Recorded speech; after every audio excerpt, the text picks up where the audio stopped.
Oops. Ready when you are. And we are live. I'd like to welcome everyone to another episode of Heart to Heart with Bree. I'm here tonight with I would say my fellow host or Yeah. co-host, Andrew. Oh, yes. And tonight's topic is when forgiveness seemed impossible, the Mm-hmm. Jacob and Esau story. Andrew, Yes. please introduce yourself to everyone. I am Bree's friend, Bree's cousin, and we both love to serve, and we both have this burden of sharing our testimony and winning souls for Christ. Yes, I would definitely agree with that. And Andrew, thank you for choosing this topic. I think Right. it's a very important one. I mean, forgiveness is something Mm-hmm. that I myself have struggled with in the past. Right. It's Yeah. been a long and hard journey where forgiveness is concerned. But, Mm-hmm. I am looking forward to what you will have to share tonight. And I'm looking forward to the viewers.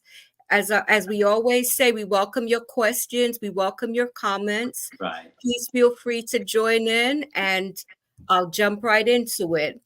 The Mm-hmm. story of Jacob and Esau addresses several betrayals. Mm-hmm. Betrayals are devastating and often very hard to forgive. I would like you to address the betrayals, and I'll go one by one. I'd like you to address the betrayal of Esau, which I would say was a self-betrayal. Okay. So I like how you're saying that. So um, I guess what you're saying is, why did Esau uh,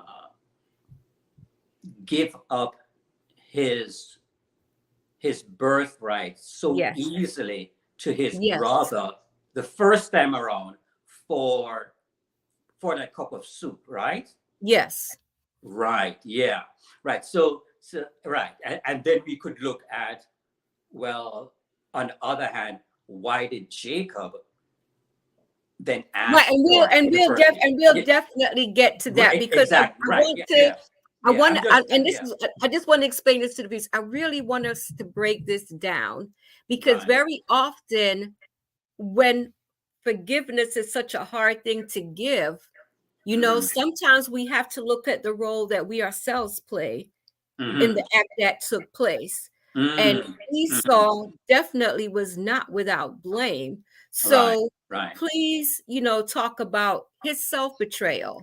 Mm-hmm. Mm-hmm. Self-betrayal, self-sabotage, however you want to put it. Right. Right. Yeah. Yeah. Uh, as you're presenting it, um, and even as I was reading the story of the brothers, um, I was trying. Was it that he was it like a self sabotage, as you're saying, um, or to me it seemed as though he went out on his usual um, profession because he was he was he was what now? What would you call it? He took care of the cattle, correct? Yes. Right. So he was a farmer of sheep and goats, animals. He went hunting. That was that was his thing. For whatever reason, he came home. He was famished. He was hungry.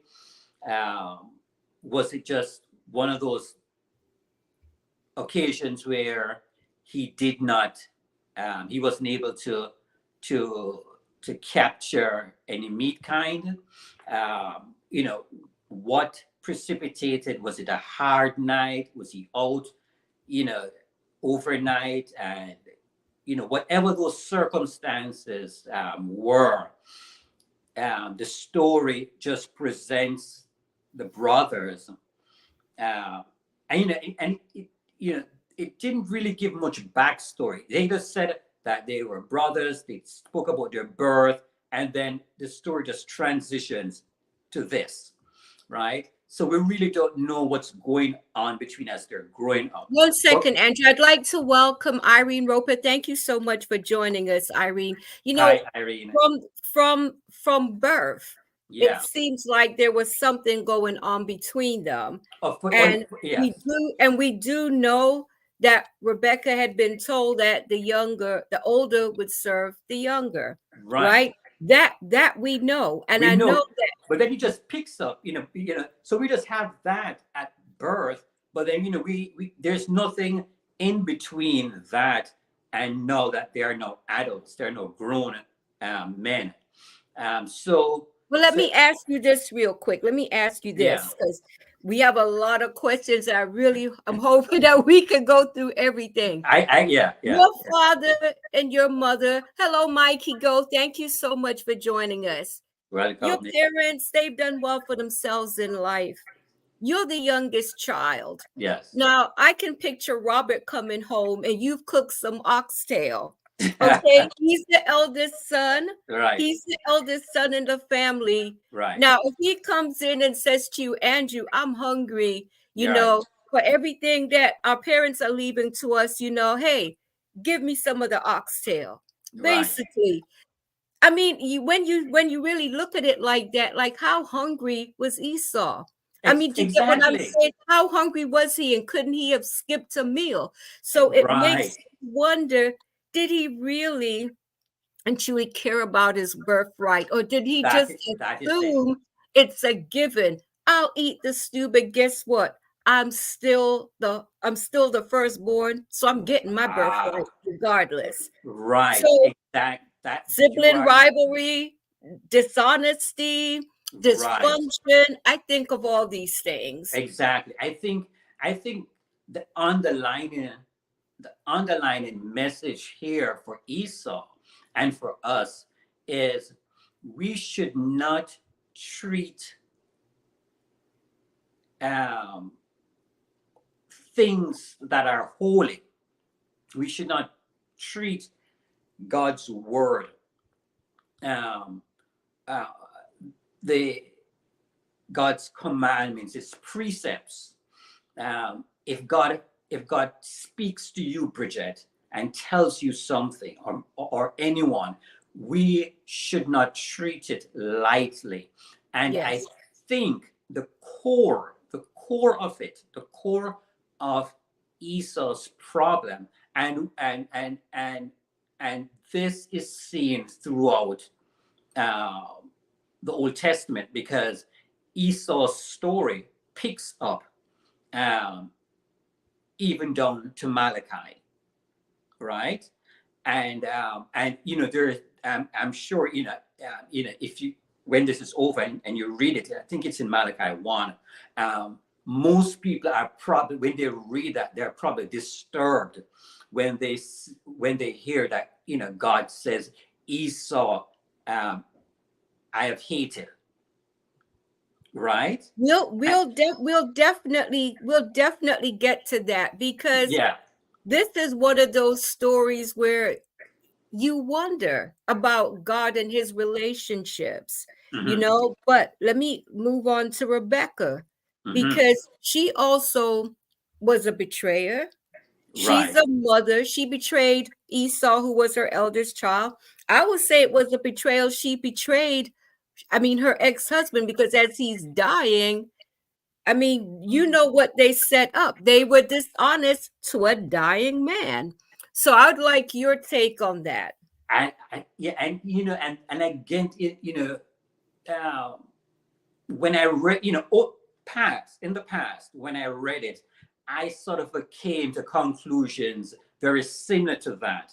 But this week, knowing that this was the topic, right, and I really had to focus and I really had to pray, and I said, you know, in a, I had to like remove myself. I'm like, okay, Lord, what is it that you want to be told about this, about you? How can we see you here and not see um, us imposing our humanity in this story. Okay, let me ask you this then. Are you saying that God is a part of deception? Because I have to bring this up. God does So not need our help. I mean, because right away, that because that I that had is a it. feeling you would go there. So let me bring this up. Okay. Not Isaac, Hmm. Abraham and Sarah. Hmm. Remember, God told them that they would have a child, and they both laughed. They figured, oh, we're old, and this will We're never old, happen. right? And what did Sarah do? Hey, take my Hmm. handmaiden. She tried to speed the process. Did God really need their help? At the end of the day, don't you think God would have given them a child? So in this case with Rebecca, Right. did God need them to be deceptive to Isaac? I'm asking you this. Okay, so my answer to that is absolutely not. And Okay. and Rebecca um, should have known better.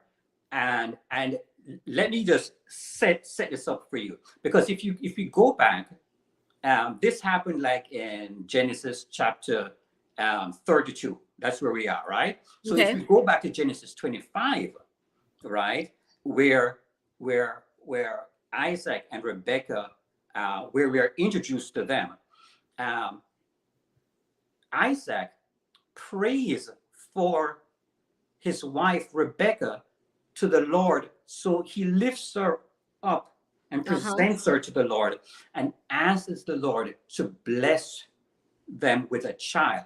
Yes. They're 40 years old at this time. Uh-huh. They're late starters, right? Just like Abraham was. And the Lord answered his prayer. Rebecca, unlike Sarah, right? Abraham and Sarah, where Sarah, like you mentioned, helped the Lord by presenting to Abraham her handmaid. Rebecca learned from that story. She did not present a handmaid to Isaac. She waited. Do you know how long she waited for her son? She 20 waited. years. She waited, but at the end of the day, she participated in an act of Ah, betrayal. so it just shows how fallible, how sinful we are. Even at our best, we are Yes. still like filthy rags. So she learned, she knew that God will come true, because she had to wait 20 years. Um, So if I she knew this, Andrew, she knew this, why did she do what she did when Isaac was dying? and again, that's what we think. Isaac was not dying at that point where Isaac came, and asked the boys, well, not the boys, he asked Esau. He told him that, to go out and hunt and bring a meal so he can bless him, because his eyesight was going. His Right. eyesight was going. So he had a disability. He was not dying. He did not. He lived an additional 40 years. He didn't Okay, die. so why the skins that was put on Jacob? So Why did she do that? because because she realized that her husband was making a grave mistake. He knew that, Rebecca clearly told him that would the older would serve the younger. So he Yes. knew that. But in his flawed state, as he grew old and he was getting blind, right? Um, and whatever comes with being disabled, depression, you're feeling old, you're feeling like your life is cutting short, so you make desperate moves. He knew that he should be blessing Jacob. He knew that because Rebecca told him. He knew, but he reverted to tradition. He put tradition over God's providence, because the culture says the older should inherit Yes. the blessings. So, and he not only that he knew that, but favored he favored Esau. And this again, this is what trips up man.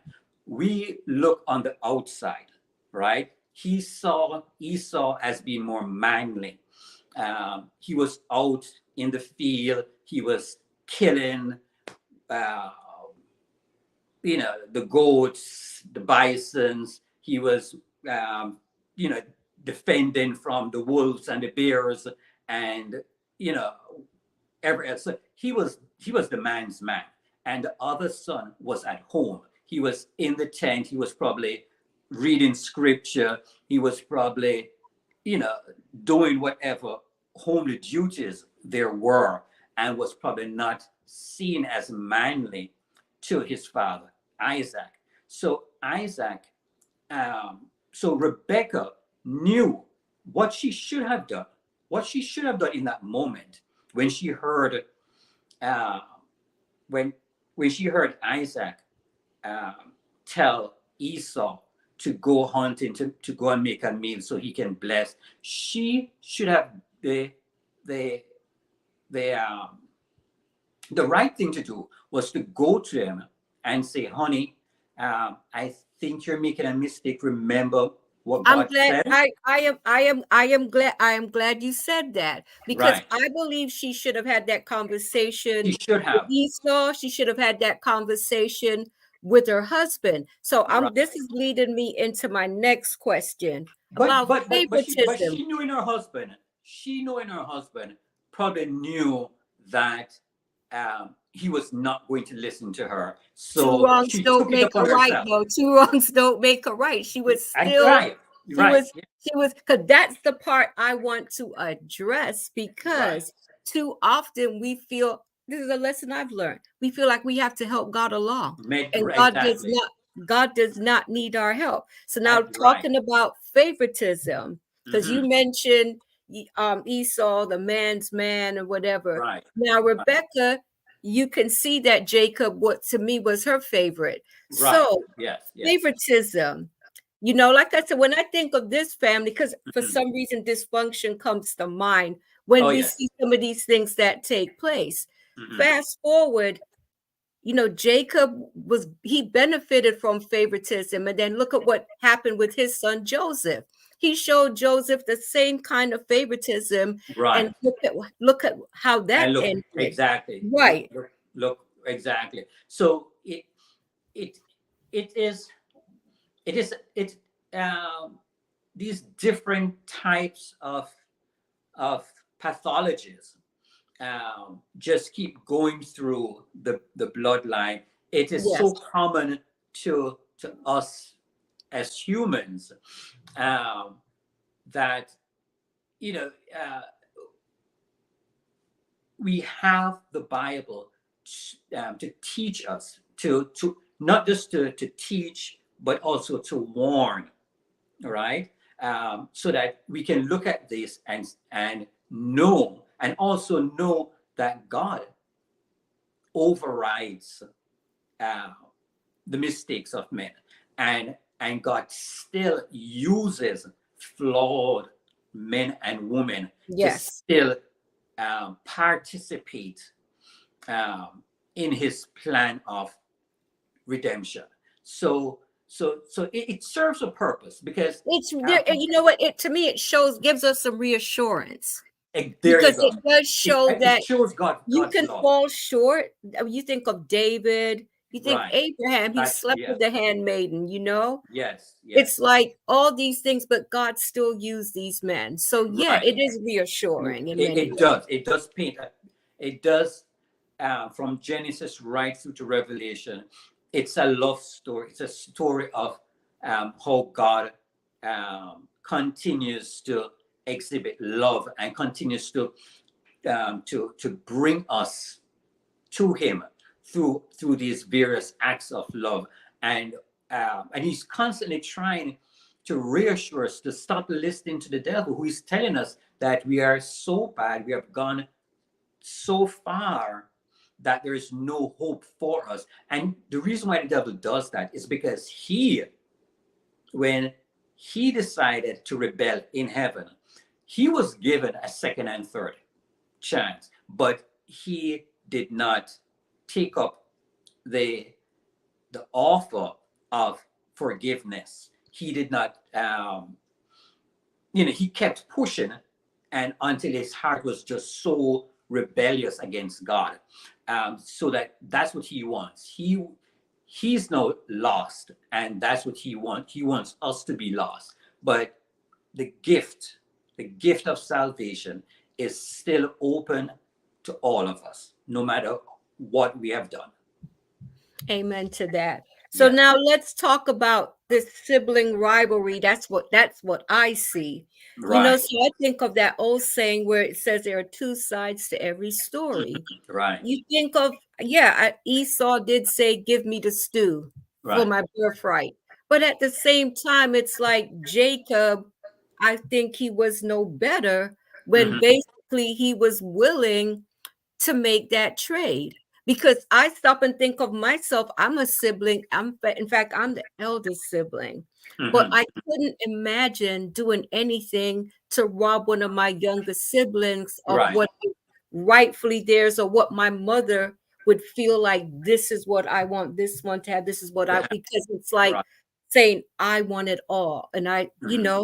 I have a problem with that. Hmm. So I would like you to address that, because it Yeah. happens in real life where It family, does. It when there's happens an all the time. inheritance, it brings out the worst in people. It does, and so many people like yourself would be saying, "Oh, I would never do that," but every day, every week, when a will is being read, it's being Yeah. executed, um, within an instant, the same people who are saying that they would never are the same ones that are now reminding the others that, well, I know that this is what the will said, but where were you when mom was whatever? Where were you Right. when dad was whatever? When the house needed this and that? I was the one. You left, I stayed back. And then all of a sudden, as they say, all hell breaks loose. So it happens way more often, way more frequently than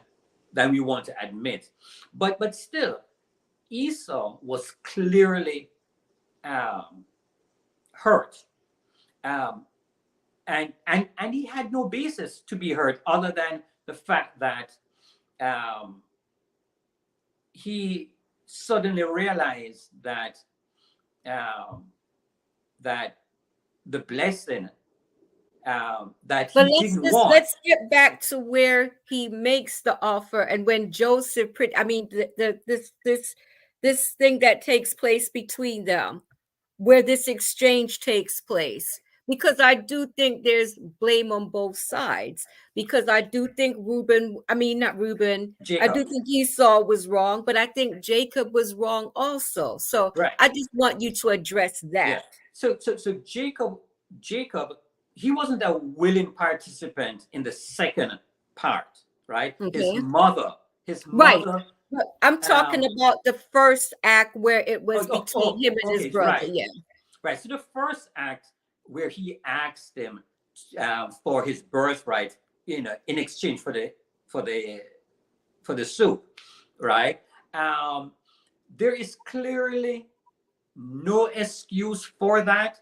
Okay. Chances are he was a opportunist. Probably he knew. Probably his mother told him as he was growing up that he would be the uh, the one in charge, and probably it just stayed in the back of his mind, right? Yes. And all of a sudden, and as they're growing up, and he's constantly seeing that his dad is favoring Esau, right?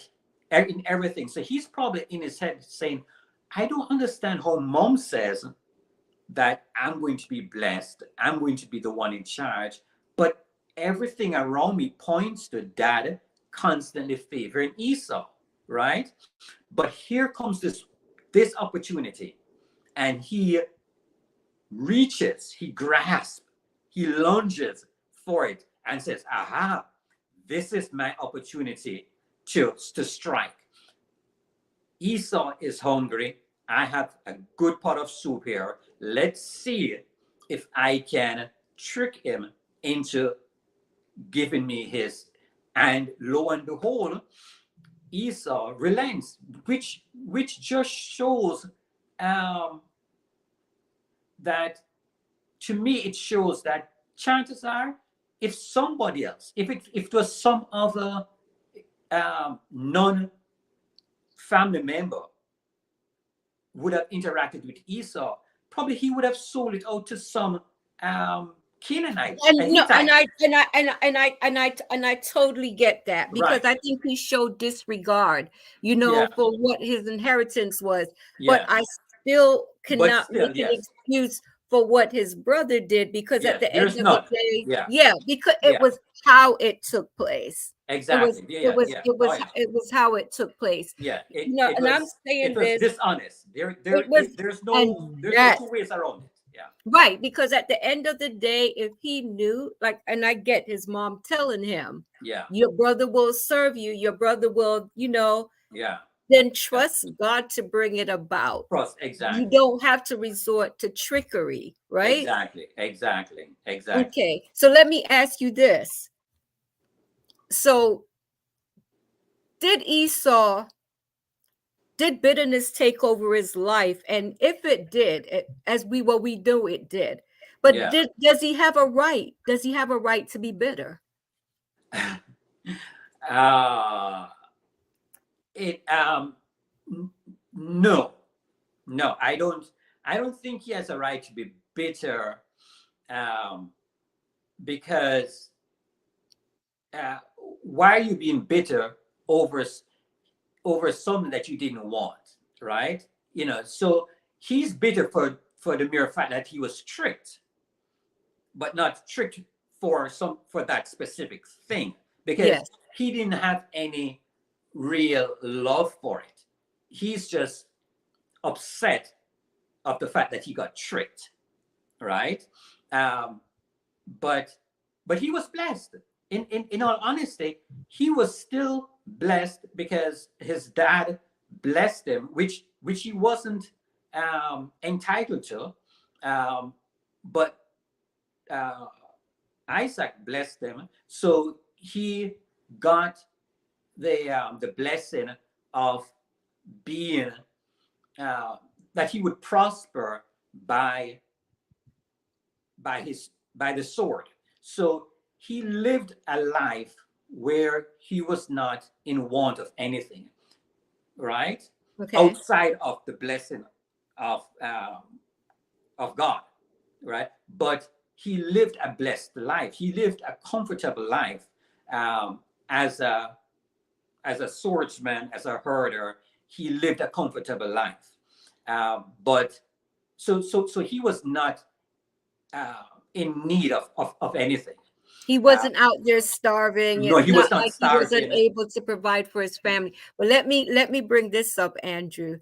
How many people have been in a situation like Esau, where they were tricked out of something, where someone, you know, did the wrong thing to them, Mhm. and they can't move past that one act, no Right. matter how much they flourish, no Mhm. matter how much they accomplish in life, they Right. still think back, oh my gosh, I can't believe I let so and so get away with that. Get away with And that. Right. every Yeah. day they relive that act, every Right. single day, and the hatred just builds up and it builds up and it builds up and it builds. Unforgiveness. I Yes. want you to talk about that. Right. Yes. So the Bible doesn't give us uh, much when it comes on to Esau. I mean, we can read into it, um, that those 20 plus years when Jacob was away, right? Uh-huh. Um, because the story just moves to the next scene, that Esau comes on the scene with 400 um, men on horses. Right. So he comes fully armed to greet his brother, right? So we could read into that maybe there was still some amount of hostility there, right? Um, we yeah, we could read something into that, but Right. but not much is really said about that, because the next thing we know, as far as Esau is concerned, not about us in general, is that he runs to his brother and falls on his neck, and they're both weeping. But for us now, where we have been wronged, and we are, we, something happened to us in high school. Here we are in our professions now, 20, 30, 40 years removed, and every time that person's name is mentioned, we see them on we see them post something on Facebook, Instagram, or whatever. We go to a reunion, and we see them across the hall or something. That the heat just flares up because we remember what they did to us. Um, that is unforgiveness, is a real. It's toxic. I Right, think that's the word. it leads it, it keeps us stuck. It keeps Right, us stuck. It takes away the joy of life. the When joy you're of lying life. in bed thinking It of that person's living their best life. They may not even remember the offense. Right, and sometimes, right, and you're right. On one hand, they have moved on, and on the other hand, probably like Jacob, that person comes into the space remembering that, oh my goodness, I see that So person. so So let's go, because I was about to ask you, yeah. did Jacob's conscience eventually like lead him to see his wrongdoing, if you want to call it Oh that? yes. Oh yeah. Yeah. We clearly see that. We clearly see Yes. that in Genesis 32, where um, and I don't know if you have that text, but in Genesis 32, um, Jacob. Oh, so just when God speaks to him, when he's still at Laban and about to leave, and God tells him it's time to leave now, Do you right? want me to read that? 32, 9 through 12. Right. Yeah. Okay, then Jacob said, O God of my father Abraham and God of my father Isaac, the Right. Lord who said to me, return to your country and to your family, and Mm-hmm. I will deal well with you. Mm-hmm. I am not worthy of the least of all the mercies and of all the truth which you have shown your servant, for I have crossed over this Jordan with my staff, and Wow. now I have become two companies. Mm-hmm. Deliver me, I pray, from the hand of my brother, from the hand of Esau, for I fear him, lest he come and attack me and the mother with the children. And you said, I will surely treat you well and make your descendants as the sand of the sea, which cannot be numbered for multitude. Right. So here, in this dialogue, in this prayer, in this encounter with God in Genesis 32, um, Jacob finds favor with God, right? And once you not just encounter God, but once you find favor with God, the blessing is God not just protects you, but he protects you to the point where your enemy, right? You will be a friend to your enemy. Your enemies will not just be your footstool, but they will return to you um, with gladness, right? So God is turning Jacob's enemy. He's turning their hearts to Jacob, and um, so once uh, this prayer is presented, and uh, and he now understands and trusts God, and he's now saying, okay, God, I'm going to trust you. So he's going to return with everything that he has, knowing that when he came into this country, he had nothing. And he's now saying, everything that I have is a direct result of God's blessing. So he has blessed me here, he's going to bless me there. And instantaneously, when he sees his brother, that blessing is manifested, because without having to say anything, neither brother says anything to each other. Jacob simply um, goes to his brother, bows to him 7 times, right? So offering respect to his brother as being the older brother, right? So he's offering respect. He looks up to him and he's saying, whatever, um, whatever is needed of me to repay, to make right what I have done. He's laying his life down before his brother, right? So he's offering the forgiveness, and he's also offering himself as that sacrifice, because as you So see, I see that as an act of humility. And exactly. so let me ask you this. How important is forgiveness, but how important, what role does humility play in forgiveness? Uh, Because I think without humility, you there is won't nothing. acknowledge, well, I Mhm. did anything wrong, or I should Right, even be asking for forgiveness. So I want right, you to discuss that. exactly.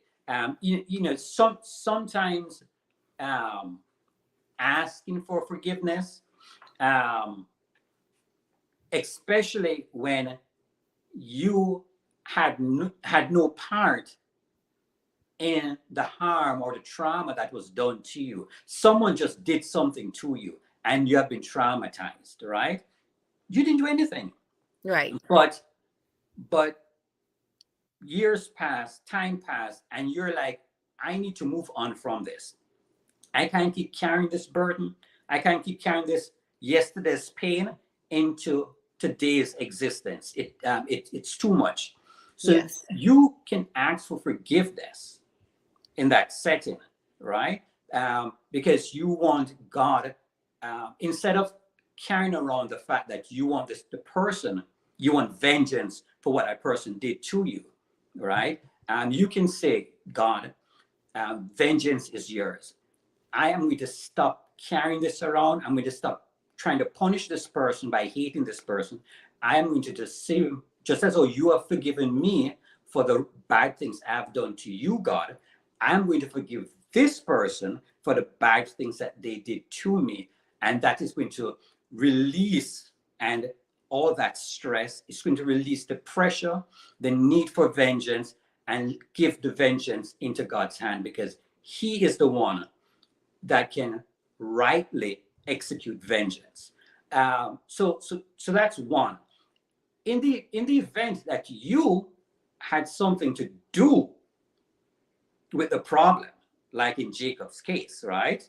Uh, then humility clearly has to come into play. You have to not just ask God to forgive you for the part you played in this act, right? Whatever that act of deception and sin is, whatever that sinful act is, you have to, as a Christian, you have to ask for forgiveness. And that's a journey, because what the devil does, he's going to constantly bring it up through a movie you're watching, a music you're listening to, a communication somehow, and he's going to constantly try to bring it back to memory, so that you can question, do you do you really have salvation? Are you Yeah, really it's saved? true. It's true. Right? It's true. It's Right? So, true. so he's constantly, so forgiveness is something that, it's a journey, and we have to believe that God forgave us, right? And in that, then, to truly believe that we are forgiven, because the Lord's Prayer says, forgive our debts as we forgive those, right? Yes. Uh, So Like if we receive forgiveness from God, we should be willing to give it in return. we have to, because it's the same measure. Because if we don't offer forgiveness, then we are demonstrating that we did not fully believe, we did not fully receive the forgiveness that God is offering, right? I So agree. yeah. So in both cases, um, humility definitely comes into play when we had a part in that sinful act, for You sure. know, something that I have observed, and I've been guilty of it, it's that too often we don't want to give forgiveness because Mhm. we think we're prolonging the suffering. It's like a part of revenge. It's a And revenge, I've heard right? people say it's like you're drinking poison thinking that the other person will die from Mhm. it, but what you're doing is really hurting yourself. And that's something Exactly. that I had to learn. Sonia has a comment here. Thanks for Sure. joining us, Sonia. She said Esau was a hunter. He had no interest to carry out the law. A Mhm. deceptive mother realized that Jacob would be the better one to honor the memory of Abraham, Right. Isaac, in the fulfillment of law. I believe God Exactly. orchestrated everything. Thank you for your comment, Sonia. Right. Thank you for your Yeah. comment. Well, I wouldn't say God orchestrated everything. God used. I believe that I know, he but right yeah, no because that was what we were yeah, discussing yeah, earlier. yeah. Sonia, Yeah, that's Sonia, what we were. I fully agree with what you're saying. Yeah, but God uses the foolishness of men Right. to And I still, and I and and I He can agree forgives. with you. I can Yeah, agree with you on that. yeah, Yeah, forgiveness, like I said, that is something that's been very tricky for yeah, me. But yeah, yeah. as I've gotten older and as I've Mhm, grown in this journey with God, mhm. I've learned that when I don't forgive, it's like a burden that I'm carrying, Right. and it's like you suffer with that load. Yeah, And when you forgive, it's like a cleansing. it's I a think it feels like a exactly. cleansing. Yeah, There's that sense of release, a yeah, sense of relief. yeah. I think back to, and I know a lot of people who have been through a divorce may be able to relate to this, but Mhm, I remember when I was going through my divorce, I had such a hatred for my ex-husband. I'm mhm. not telling anyone that I like him. I don't like him, but at least I can say I no longer hate him. Right, So I right. think that's Yeah, progress. yeah. But it was like I was so consumed with hatred for this man. You Yeah. would never believe that I'd once been married to him and had children with him. Right. And I Yeah. remember thinking all I wanted was to know that something bad would happen to him. I Mhm. just wanted to be there to witness it. That's Exactly. how Yeah. filled up with hatred I Yeah. was. Yeah. And I And look yeah. back at that, Yeah. it's like it was poisoning my body, my mind, and my Yeah. spirit. And And and and there yeah, are studies that show from the Mayo Clinic, John Hopkins. There have been many reputable healthcare institutions that have shown how unforgiveness, yes, how it affects um, the body, yeah, our, you know, our ability to produce insulin, how we regulate our blood pressure, yes. all of that, stress levels, so it's not just spiritual, but it is physical. Physical, mentally, it breaks us Yes, down. it It is. it It it is. it breaks us down, and then I think Yeah. the sad thing about it is when our children see that behavior in us. Hmm. It's like Hmm. we're teaching them to continue that same kind of behavior, Right. So it's like Yeah. forgiveness is such a powerful tool. It doesn't mean that this person got one over on you. Hmm. What Yeah. it And really means is that it you happens. are released. Yeah. Yeah. It happens at school. It happens on the job. With your In the church, coworker. it happens It at happens church, everywhere. yeah, right.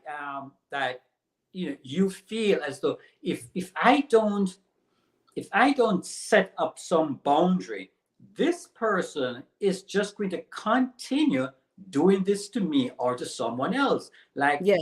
I have to draw the line. So we get into this. It's this. true. We try Yeah, to rationalize it, but what yeah. I have learned too, Andrew, and you can tell me whether you agree or disagree. There Hmm. are some people that I can tell you I've forgiven. I have no animosity towards them, Hmm. but they they really don't belong in my life. I can wish them well. If Yeah, I see them out in the street, I don't have a problem with saying hello to them. But right, that person will never be my bosom buddy. I will right, not pick up the phone to call that individual. Now, right. if I know they've been through something, I would Mhm. probably try to say, "Hey, I'm sorry you've been through this," or whatever. Right, But as far as wanting to pursue a friendship, right. because there are some people that truly don't belong in our lives, I'd like you to talk about that. And again, here we come right back to the story of Esau and Jacob, because at the end of 30 33, um, Esau offers a company of his soldiers. Um, well, first he says, "Let me escort you back home," right? And Jacob says, "No," right? Thanks for the offer, but you know, I have I have babes, I have children, I have women traveling with, and you have horsemen. We we can't move at the same pace. So right Was there. that an act? Now, do you think that was an act of discernment on his part, or was it an act of, "Hey, I don't know if I can trust my brother"? But again, I think um, we would try to look at it more as Jacob still trying to be deceptive, because that's how humans are. Because we're always trying to read the Bible to But do you find think it was one, like discernment on his part, like maybe my brother's up to something? you And know, not trying to be like, but right, for genuine concern for his family and for himself. right. So we can have both things existing, right? We can have both things existing. Whereas he's saying, let me test to see how much my brother really forgives me, right? Or, you know what, at the same time, I am taking care of little ones. I can't be moving with horsemen. And Esau says, okay, well, I'll leave a smaller group with you just to um, be protection.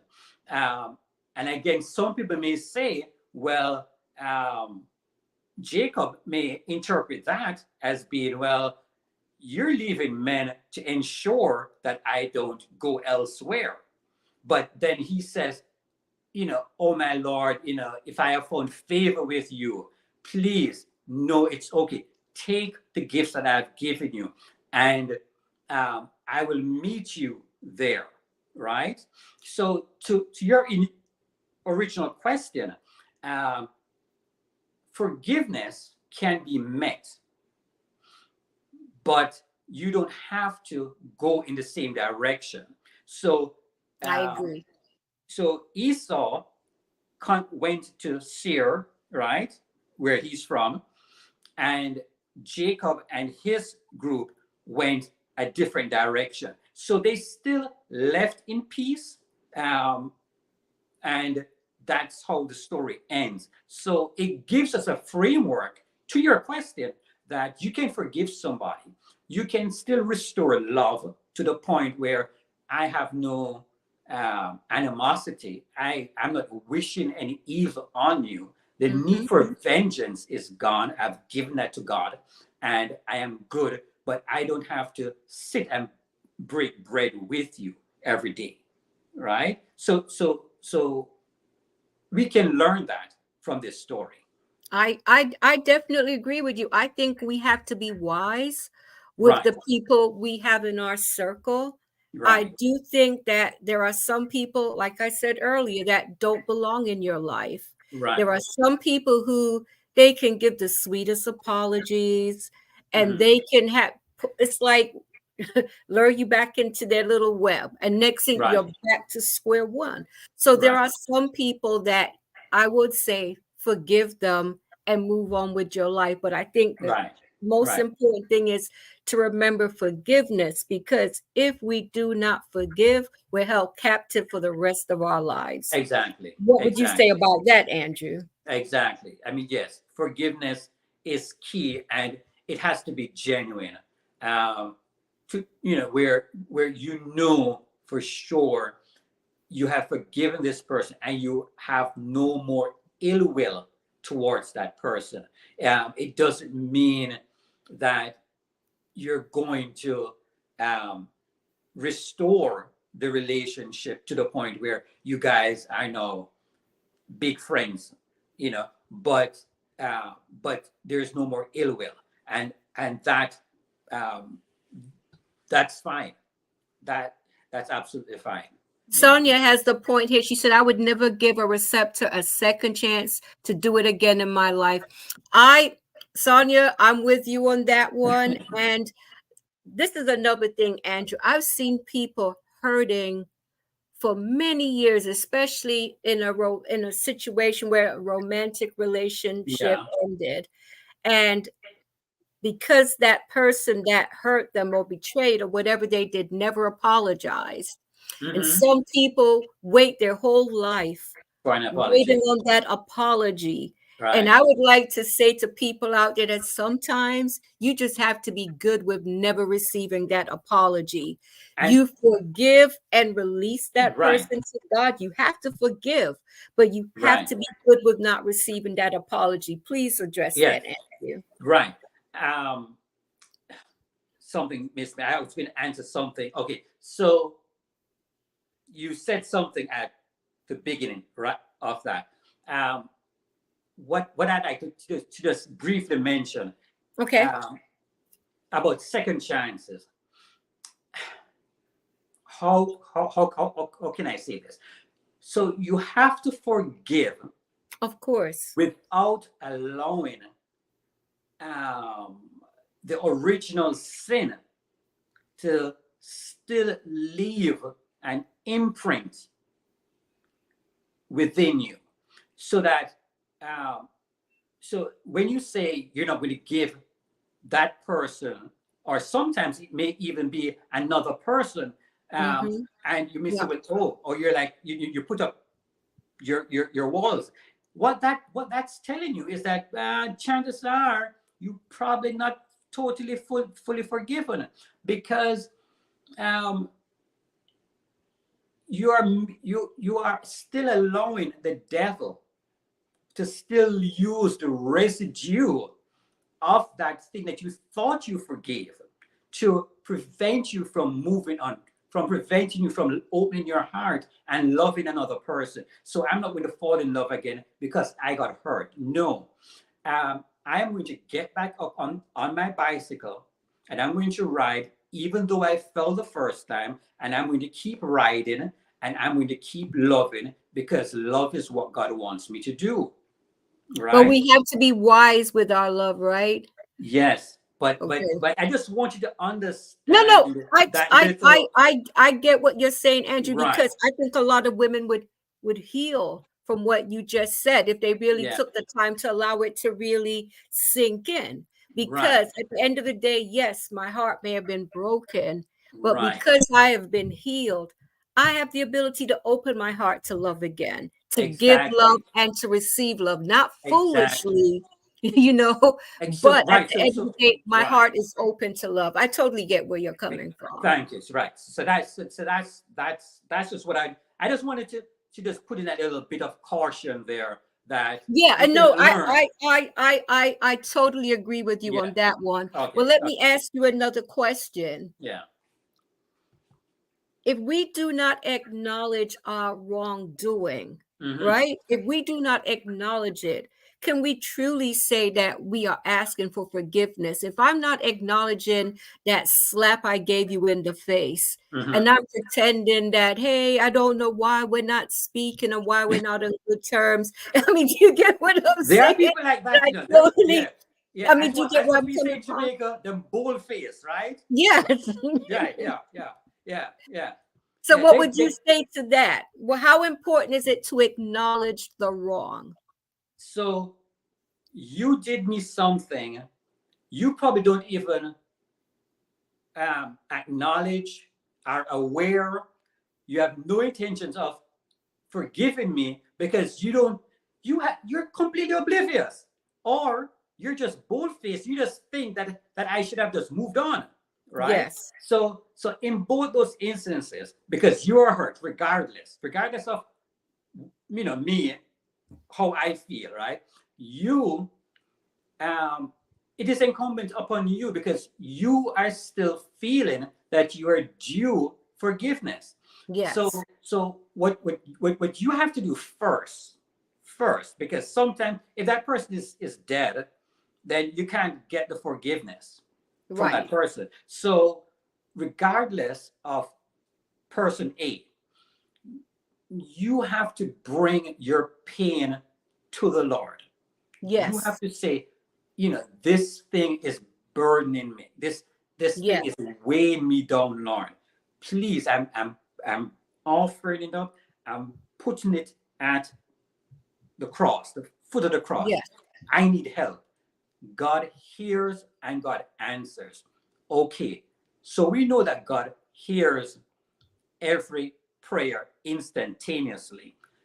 What we have to know as Christians is that the answer will be eventually. So God may use that in His wisdom somehow to work on some aspect of your life, right? I Yes. don't know, and I can't speak to it, but I'm sure that it's just He's not just going to just leave you wandering for no apparent reason, right? I Because agree. we know He hears every prayer instantaneously.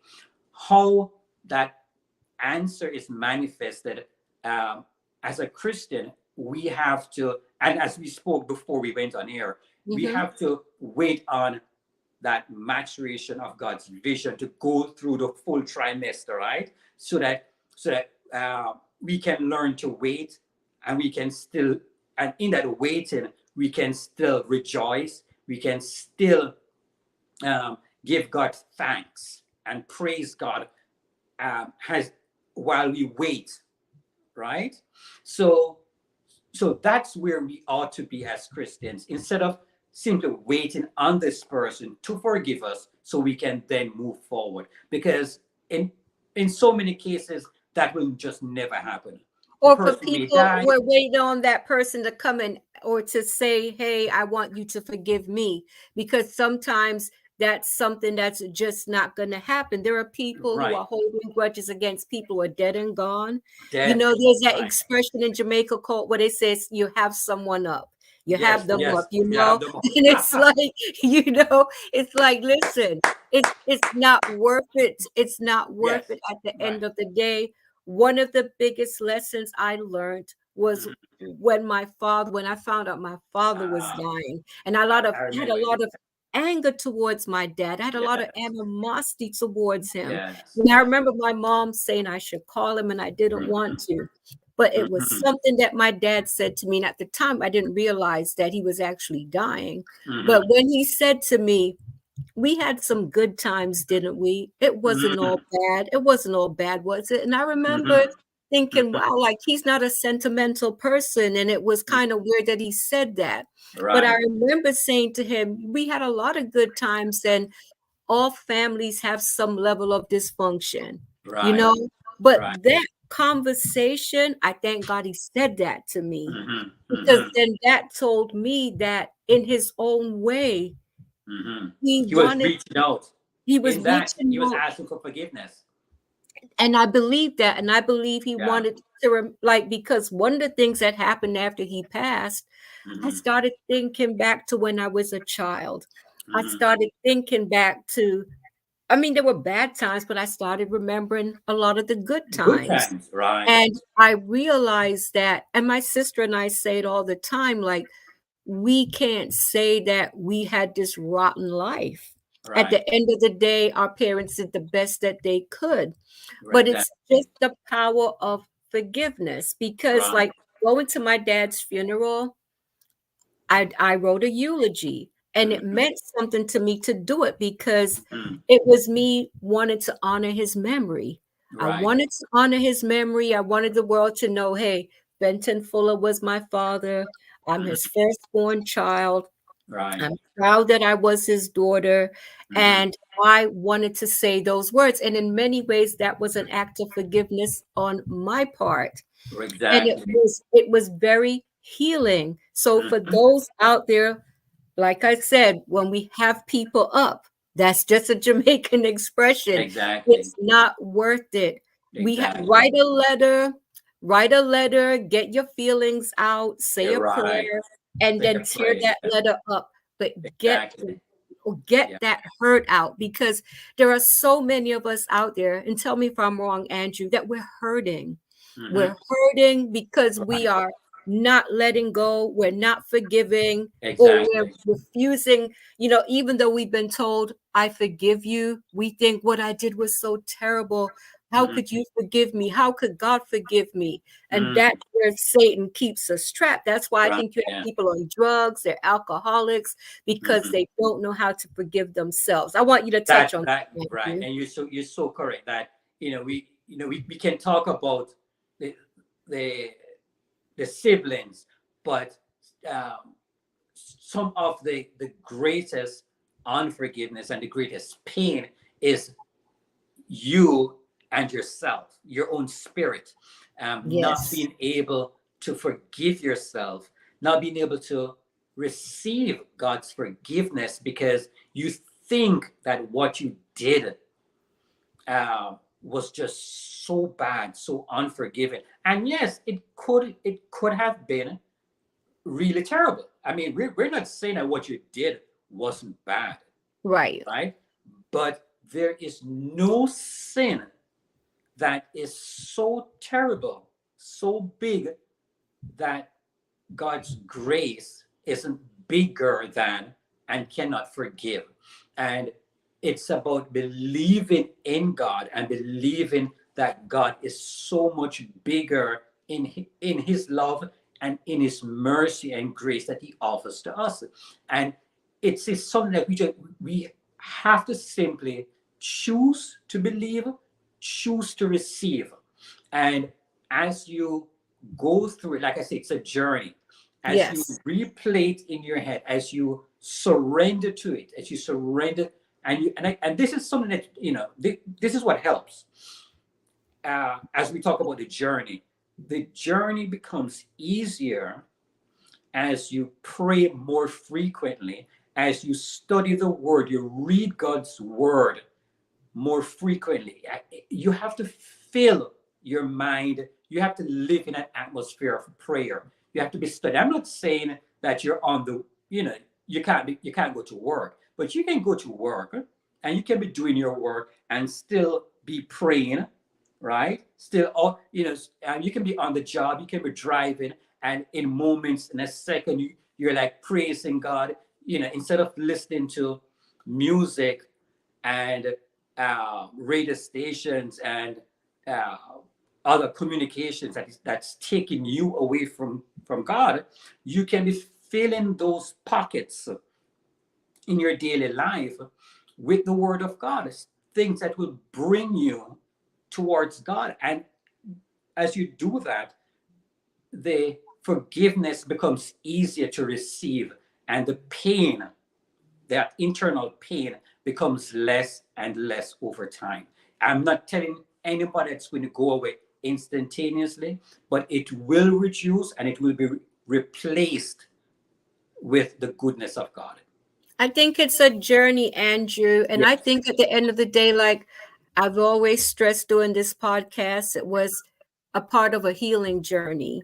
And I yes, think yeah, forgiveness is a part of a healing journey, because yes, you cannot heal if you're holding on to unforgiveness. right. And I always think of when we think of Jesus being crucified, Mm. and before he dies, and he says, after all the horrible things that were done to him, He and talks he to the said, Father. forgive me, you forgive them, Father, for they Forgive know them. not what they do. And, Right. I have to stop and think, would I even say anything like that? I mean, Mm. let's be honest. You Right. know, So that's to me the perfect example of forgiveness. He's on the Forgiveness. cross So, yeah, dying, and that's his last act on earth, an act of forgiveness for asking the people who didn't Father deserve, asking God to forgive. to forgive us.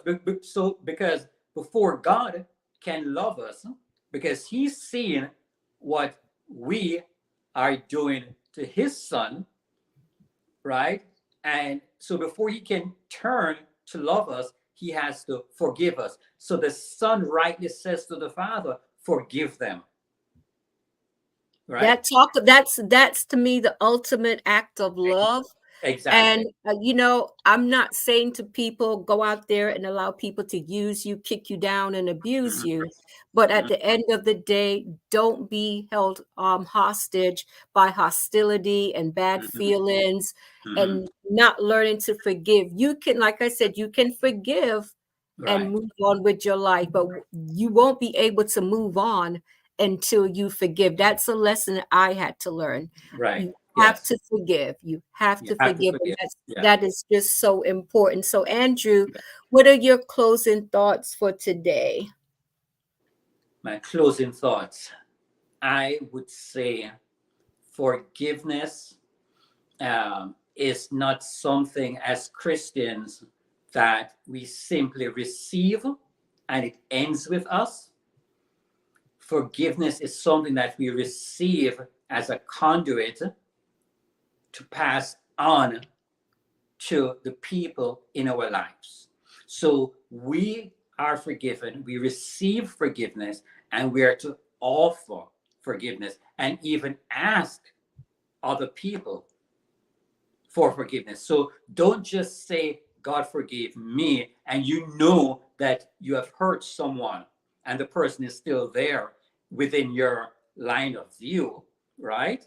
You have to make right. You can pray about it, to ask God for that person to forgive me. But if you are within region, then you have to be like Jacob and bow before that person, offer up to make amends, to ask for forgiveness for the wrongs you have done, so that that person's life can be made whole.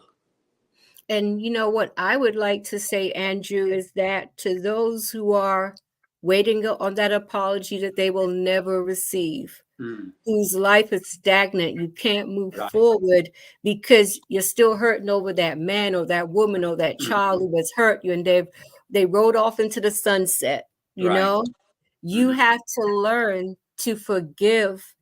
You have to learn to forgive and accept that you may never hear that apology, but exactly. you can forgive just the same. And you're not Exactly. doing it for that individual, you're doing it for yourself. Set yourself Exactly. free. I'm saying to all Mhm, the women out there who that man wronged you, and yeah, he may have mhm, been dating your best friend or whatever it is. mhm. Set yourself free with the Set yourself power of free. forgiveness. It's very cleansing, Yeah. and at the end of the day, you're giving yourself a gift. So I would Yes. like to thank everyone who has joined us. Andrew will be Thanks back. again, Ray. Thank you for You're this welcome. opportunity. Andrew will be back. Andrew will be back twice next month, right? The first, because we have a fifth Sunday next month, I do believe. Yes, yes, yes. Yes. So Andrew will be back. I'm sure he'll have another exciting topic for us. Right. Next week, we will have Pastor Frank and Minister Heather Anderson, and we'll be Amen for talking that. about living in your own personal wilderness. I'm really Yes. looking forward to that Yes, episode. yes. And That should once be again, interesting. Andrew, definitely. And once again, Yeah. Andrew, thank you so much for this. And for those who tuned in, I'd like to thank you. And for those who will watch the replay, please Right. share your comments, your opinions. And once again, we thank you for joining us. Good night, Amen. everyone, and wishing you a blessed week. Amen. Amen.